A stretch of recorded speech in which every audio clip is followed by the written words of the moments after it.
दर्शकवृन्द नमस्कार। कार्यक्रम सन्दर्भको आजको श्रृङ्खलामा यहाँहरूलाई हार्दिक स्वागत छ। कार्यक्रम सन्दर्भको आजको श्रृङ्खलामा हामी नेपाली राजनीतिमा पछिल्लो समय आएको हलचलको विषयलाई हामी समेट्न खोजिरहेका छौँ।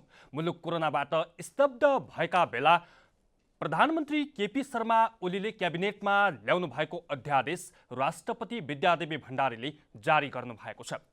यस अर्थमा प्रधानमन्त्री ओलीले ल्याउनु भएको अध्यादेशमा पार्टी विभाजनका लागि संसदीय दलमा मात्रै 40% पुर्याउँदा विभाजनले मान्यता पाउने गरी अध्यादेश जारी भएको छ। यस अघिको विधानमा दल सम्बन्धी ऐनको विधानमा पार्टी फुटाउन केन्द्रीय कमिटी र संसदीय दलमा 40% बहुमत हुने गरी विभाजनलाई मान्यता दिने प्रावधान थियो। तर आजको यो दिनमा आउँदा प्रधानमन्त्री केपी शर्मा ओलीले ल्याएको अध्यादेशले नेकपालाई विभाजन गराउन संसदीय दलमा मात्रै 40% हुँदा पनि पार्टीले मान्यता पाउने प्रावधान समेटिएको छ। यो अवस्थामा प्रधानमन्त्री केपी शर्मा ओलीले किन यस्तो निर्णय गर्नु पर्यो त? आजको दिनमा आउँदा कार्यकर्ताभित्रको मनस्थिति र पाइलट र को पाइलट बीचले 70 वर्षपछि आएको परिवर्तनलाई किन संस्थागत गर्न सकिरहेका छैनन्? यद्यपि अहिले यो प्रश्न उठाउने बेला भएको छैन, तर यसको आशय पार्टी विभाजनतर्फ उन्मुख भएको विश्लेषकहरूले टिप्पणी गर्न थालेका छन्। आज किन नेकपाभित्र यस्तो परिस्थितिको सामना गर्नु पर्यो त? किन अकस्मात यो अध्यादेश जारी भयो र सचिवालय बैठकमा पनि नेताहरूका मलिन अनुहारहरू किन देख्न बाध्य हुनु पर्यो कार्यकर्ताहरू र नेपाली जनतामा? आज यो प्रश्नलाई हामी मेटाउने प्रयास गर्दैछौँ। राजनैतिक विश्लेषक एवं वरिष्ठ अधिवक्ता टीकाराम भट्टराई हाम्रो सम्पर्कमा हुनुहुन्छ। भट्टराईजी, यहाँलाई स्वागत छ कार्यक्रम सन्दर्भमा। धन्यवाद। आजको दिनमा जसरी नेपालको राजनैतिक वृत्तमा एउटा हलचल पैदा भएको छ, जसले सबैको मानसपटलमा यसप्रति खुल्दुली पनि जारी गरेको छ, संसदीय दलमा वा केन्द्रीय समिति मध्ये एउटामा मात्रै 40% पुगाउँदा पार्टी विभाजन गर्न सकिने प्रावधान ल्याउनुको औचित्यलाई चाहिँ आजको दिनमा तपाईँले कसरी प्रश्न पार्नुहुन्छ? यतैबाट सुरु गरौँ। हिजो जुन अध्यादेश जारी भयो सरकारको सिफारिसमा राष्ट्रपतिज्यूबाट, त्यो अध्यादेशले मूलतः तीनवटा विषयमा सबै सचेत नागरिकको, राजनीतिक दलको र आम जनताको ध्यान केन्द्रित गरेको छ। एउटा यसको संवैधानिक व्यवस्था अनुकूल यो अध्यादेश छ कि छैन भन्ने एउटा प्रश्न। दोस्रो, यो अध्यादेशले राजनीतिक रूपमा यो अध्यादेशलाई कसरी हेर्न सकिन्छ भन्ने दोस्रो प्रश्न। र तेस्रो प्रश्न चाहिँ यसको औचित्य र आवश्यकतालाई कसरी पुष्टि गर्न सकिन्छ भन्ने तेस्रो प्रश्न अहिले उपस्थित भएको छ। अब सबभन्दा पहिला म एउटा संवैधानिक कानुनको विद्यार्थीको हैसियतले भन्नुपर्दा, संविधान बमोजिम सरकारले अध्यादेश ल्याउने कुरा प्रजातान्त्रिक देशहरूका प्राय संविधानहरूमा राखिएको व्यवस्था हो। त्यसैले अध्यादेश ल्याउने कुरा सधैँभरि गैर प्रजातान्त्रिक अथवा गैर लोकतान्त्रिक भन्ने हुँदैन। अध्यादेश ल्याउनु पर्ने आवश्यकता र औचित्यको आधारमा नै अध्यादेश ल्याउन सकिने प्रावधान संविधानमा राखिएको हुन्छ। त्यसो भएको हुनाले सैद्धान्तिक रूपमा कार्यकारिणीले अध्यादेश जारी गर्ने कुरालाई सैद्धान्तिक रूपमा असहमति राख्न सकिँदैन, अस्वीकृति गर्न सकिँदैन। तर यो जहिले पनि कार्यकारिणी अथवा सरकारको चाहिँ स्वविवेकको विषय हो। जस्तो बेलामा पनि, जुनसुकै विषयमा पनि सरकारले अध्यादेश ल्याउन सक्छ भनेर व्याख्या गरियो भने चाहिँ त्यो संविधानको मूल मर्मको विपरीत हुन्छ।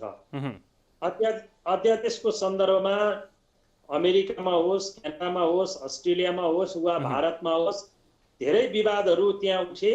हाम्रै मुलुकमा पनि विगतमा अध्यादेश ल्याउने अवस्था र औचित्यको बारेमा प्रश्नहरू उठेर तत्तत देशका सर्वोच्च अदालतहरूले अध्यादेश कस्तो अवस्थामा ल्याउन पाइन्छ र कस्तो अवस्थामा ल्याउन पाइँदैन भनेर संवैधानिक सिद्धान्तहरू नै कायम गरेका छन्।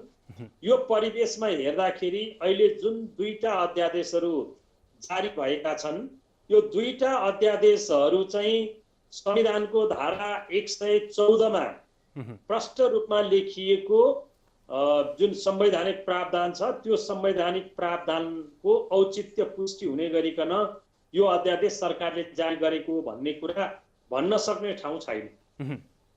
यो अवस्थामा जसरी हामी प्रधानमन्त्री केपी शर्मा ओलीले अध्यादेश जारी गर्नु भएको छ, राष्ट्रपति विद्यादेवी भण्डारीबाट जारी भइसकेको छ, अध्यादेश ल्याइसकेपछि आजको यो परिस्थितिमा यो अध्यादेशको आवश्यकता किन महसुस भयो?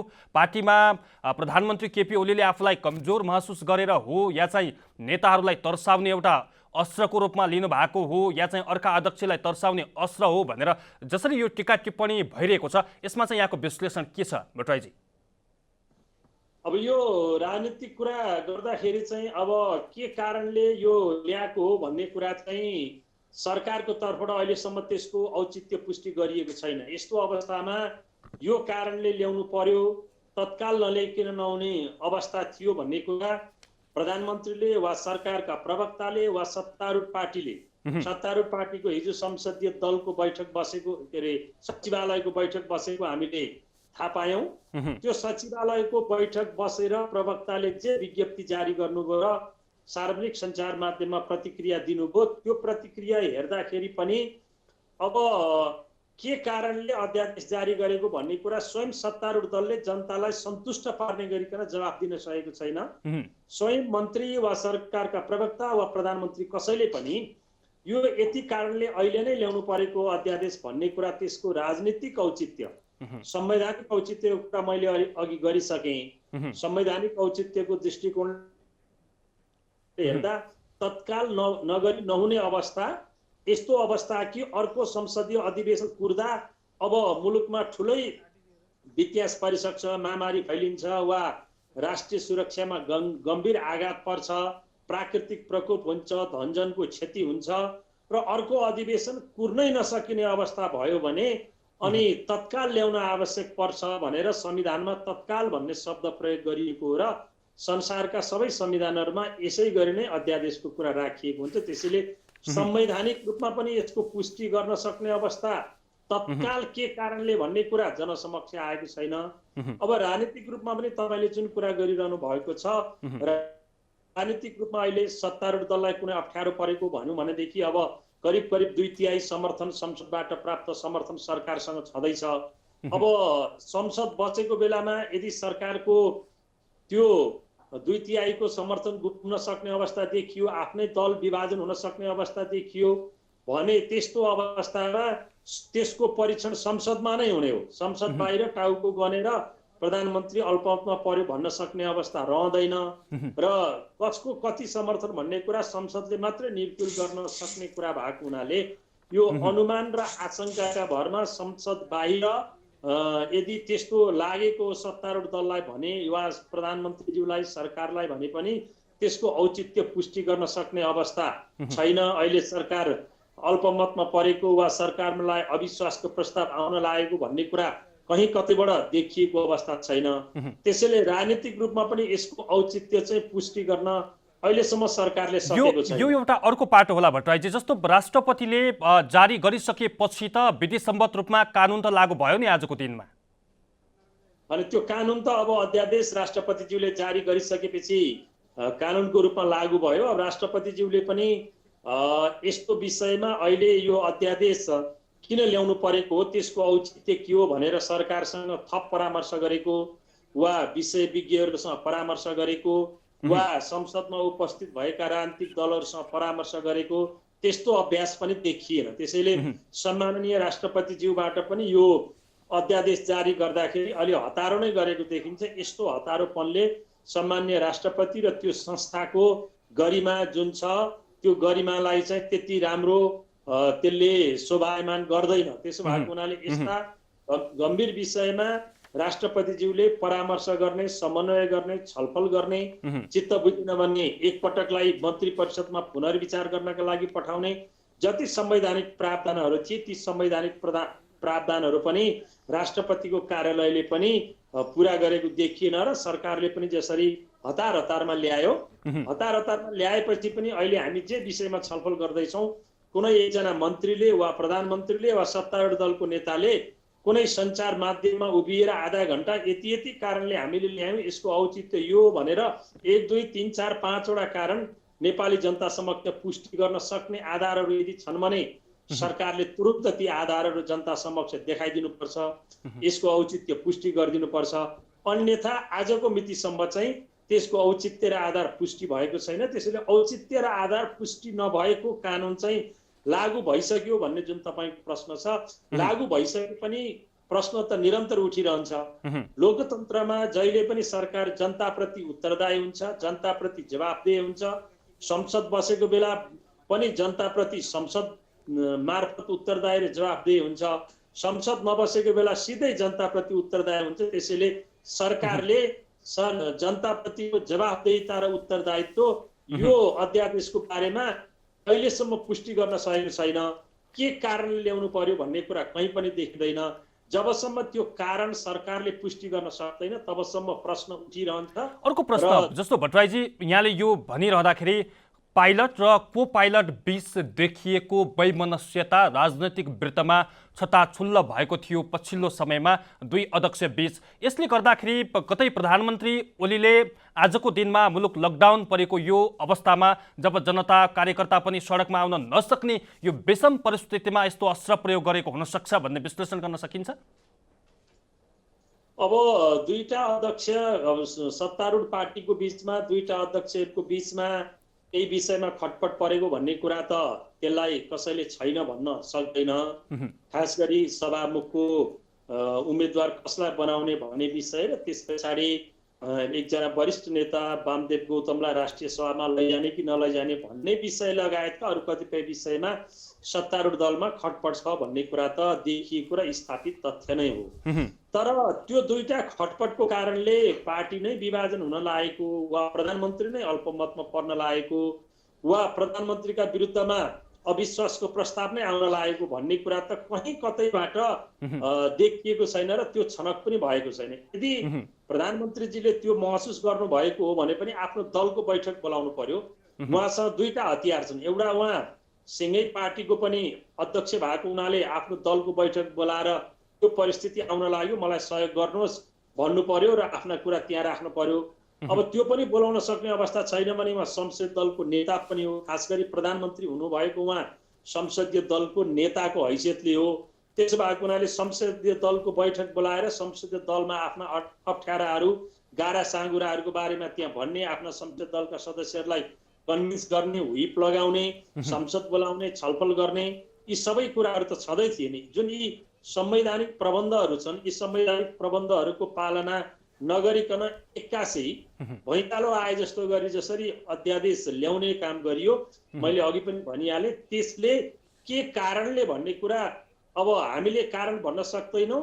स्वयं सरकारले नै त्यो कारण अहिले जनता समक्ष खुलस्त रूपमा बताउन सकिरहेको छैन। त्यसैले त्यो कारण स्पष्ट नगरेसम्म हाम्रा चाहिँ अब सबै अनुमान मात्रै हुन्। तपाईँले भने जस्तो पार्टी विभाजन हुन लागेको भन्ने कुरा त्यस्ता कुनै पनि वस्तुगत आधारहरू अर्को जस्तो यो कसरी पनि प्रमाणित गर्न सकिन्छ भने यहाँले भने जस्तो औचित्य पुष्टि गर्न नसक्दा हतारमा ल्याएको यो निर्णयले गर्दा कतै पार्टी विभाजनको संहारमा पुगेको हो कि 70 वर्षपछि मुलुकमा आएको यो परिवर्तनमा चाहिँ पार्टी भित्रका शीर्ष नेतृत्वले अर्थात् अध्यक्ष द्वयले चाहिँ यसलाई संस्थागत गर्न नसक्या हो कि भन्ने सन्देश त जान्छ नि। होइन, सन्देश त यसले सकारात्मक जाँदैन। हाम्रो संसदीय व्यवस्थाको दुर्भाग्य के छ भन्नुहुन्छ भने अब 47 सालको बहुदलीय व्यवस्थाको पुनर्स्थापना पश्चात नेपाली कांग्रेसले दुई पटक आफ्नो बहुमत हुँदै पनि 5 वर्षसम्म सत्ता टिकाउन सकेन र त्यही नारा लगाएर नेकपाले अब अलग अलग मोर्चा बनाएर नेकपा माओवादी र नेकपा एमाले मोर्चा बनाएर पछि एकीकृत भएका र जनताले स्थिरताका लागि नै भोट दिएका हुन् र 5 वर्षसम्म सरकारले अब कुनै पनि अस्थिरता नभइकन विकास र निर्माणका काम अघि बढाओस् भन्ने जुन जनादेश जनताले दिएका थिए त्यो जनादेश 5 वर्षसम्म टिकाउनु पर्ने अहिलेको जनताको जनादेश र जनमत हो र त्यो नटिक्ने आधारहरू पनि कहीँ कतैबाट देखिएका छैनन्। र मैले यो अध्यादेश आइकन जति सत्तारूढ दलका नेताहरूसँग मेरो कुराकानी भयो, अब कुराकानी हुँदाखेरि सबै पक्षका नेताहरूसँग कुराकानी हुँदा पार्टीभित्र त्यस्तो गडबडी हुन लागेको, पार्टी विभाजन हुन लागेको, संसदीय दलमा प्रधानमन्त्री अल्पमतमा पर्न लागेको भन्ने कुरा कहीँ कतैबाट पनि पुष्टि हुन सक्ने वस्तुगत आधारहरू। अन्तमा भट्टराईजी, तपाईँ एउटा वरिष्ठ अधिवक्ता पनि हुनुहुन्छ। जसरी अध्यादेशमा केन्द्रीय समिति र सङ्घीय संसदको संसदीय दल मात्रै भन्ने ठाउँमा र वामा चाहिँ जुन एउटा विवाद भएको छ, अहिले चाहिँ वा भनेर त्यहाँ थपिएको छ, यदि चाहनुभयो भने प्रधानमन्त्री केपी शर्मा ओलीलाई पार्टी विभाजनको मार्ग चाहिँ प्रशस्त भएको त जगजाहेर नै छ नि, होइन? यो त प्रमाणित नै छ नि। होइन, अब त्यो प्रधानमन्त्री ओलीलाई मात्रै नभनौँ त्यसरी। अब यसले पार्टी विभाजन गर्नका लागि हिजोको अलि अप्ठ्यारो जुन कानुनी प्रावधान थियो, राजनीतिक दल सम्बन्धी 2073 को प्रावधान, त्यसलाई सहज बनाइदियो। अहिले दल विभाजन गर्न सहज बनाउनु पर्ने कारण चाहिँ के पर्यो भन्ने कुरा चाहिँ खुल्दैन। मैले अघि भनिहालेँ, अब पहिला चाहिँ संविधानमा नै व्यवस्था थियो दल त्याग सम्बन्धी व्यवस्था, त्यो संविधानबाट अहिले राजनीतिक दल सम्बन्धी ऐनमा आएको छ। संविधानमा हामीले 5 वर्षसम्म निर्वाचित सरकारले काम गर्न पाओस् भनेर अस्थिरताका सबै अवशेषहरूलाई विगतका 47 साल र 63 सालका संविधानका अस्थिरताका प्रावधानहरूलाई नयाँ संविधानबाट हटायौँ। अब अहिले फेरि दल विभाजन गर्न सहज हुने ढङ्गले जसरी कानुन ल्याइएको छ, यो सत्तारूढ दल विभाजन गर्न भन्ने मलाई त लाग्दैन। मैले भनिहालेँ, यसको मतलब नेकपा भित्र मात्रै नभइकन राजपा अर्थात् सङ्घीय समाजवादी पार्टी अर्थात् बेमेल भएका पार्टीहरूलाई चाहिँ यसले चाहिँ जारी भइसकेपछि बाटो चाहिँ खुला गर्यो, सहज चाहिँ पार्यो हो। यो यस्तो अध्यादेश र यो दल विभाजन गर्ने अध्यादेश भनेको, कानुन भनेको यस्तो हतियार हो, दुई तरबार भएको, दुवैतिर धार भएको तरबार भनिन्छ। त्यो माथि आफ्नै विरुद्ध पनि आइलाग्न सक्छ र अर्काको विरुद्ध पनि जाइलाग्न सक्छ। तर आफै विरुद्ध आइलागे पनि र अर्काको विरुद्ध जाइलागे पनि संसद। उहाँ हुनुहुन्थ्यो, उहाँसँग हाम्रो सम्बन्ध विच्छेद भएको छ र समय पनि सकिएको छ। दर्शकवृन्द, आज हामीले जसरी नेपाली राजनैतिक वृत्तमा एक किसिमको हलचल पैदा भएको छ, नेपाल कम्युनिस्ट पार्टी नेकपा सत्तासीन सरकारका प्रधानमन्त्री केपी शर्मा ओलीले अध्यादेश जारी गरिसकेपछि राष्ट्रपतिले अध्यादेश जारी गर्नुभएको छ। यसले कतै पार्टी विभाजनको संहारमा पुगेको त होइन। संसदीय दलमा मात्रै 40% पुग्दा पार्टी विभाजनले मान्यता पाउने यो प्रावधान जसरी समेटिएको छ, यसले चाहिँ राजनीतिक वृत्तमा तरङ्ग पैदा गरेको छ। नेकपामा मात्र नभई अन्य दलहरूमा पनि वरिष्ठ अधिवक्ता टीकाराम भट्टराईजीले भने जस्तो यो दुवैतिर धार हो र चाहिँ यो आफूलाई पनि काट्न सक्छ र अरूलाई पनि काट्न सक्छ। यो परिस्थितिको सिर्जना किन भयो, यस्ता बहसहरू हाम्रा अन्य श्रृङ्खलामा पनि हुनेछन्। आजका लागि सन्दर्भको समय सकिएको छ। टीकाराम भट्टराईलाई म विशेष आभार प्रकट गर्दै खेम्बम बिदा हुन्छु। नमस्कार।